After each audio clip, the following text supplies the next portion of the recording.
সাইয়েদনা সুলাইমান আলাইহিস সালাম ছিলেন গোটা বিশ্বের বাদশা। চারজন বাদশা যারা গোটা বিশ্বকে শাসন করেছে, এই চারজনের দুইজন হচ্ছে মুমিন, দুইজন কাফের। কাফেরের একজন হচ্ছে নমরুদ, আরেকজন হচ্ছে বখতনাসর। এই বখতনাসরকে ইংরেজিতে বলে Nebuchadnezzar the second. He was the constructor of the hanging garden of Babylon. ব্যাবিলনের শূন্য উদ্যানের নির্মাতা।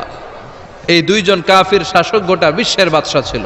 আর মুমিন ছিল দুইজন, একজন সাইয়েদনা সুলাইমান আলাইহিস সালাম, আরেকজন হচ্ছে যুলকারনাইন। কোন সুবহানাল্লাহ।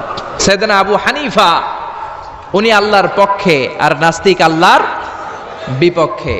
তো যেদিন তর্কের ডেট করা হলো, হাজার হাজার মানুষ এসেছে, ওই নাস্তিকও এসেছে, আসে নাই শুধু ইমাম আবু হানিফা। 2টার দিকে এসে সবাই বসে আছে, আসে না। 2:30 বাজে আসে না, 3টা বাজে আসে না, 3:30 আসে না, 4টার দিকে দৌড়ায় আসছে। নাস্তিক বলে যেই লোকে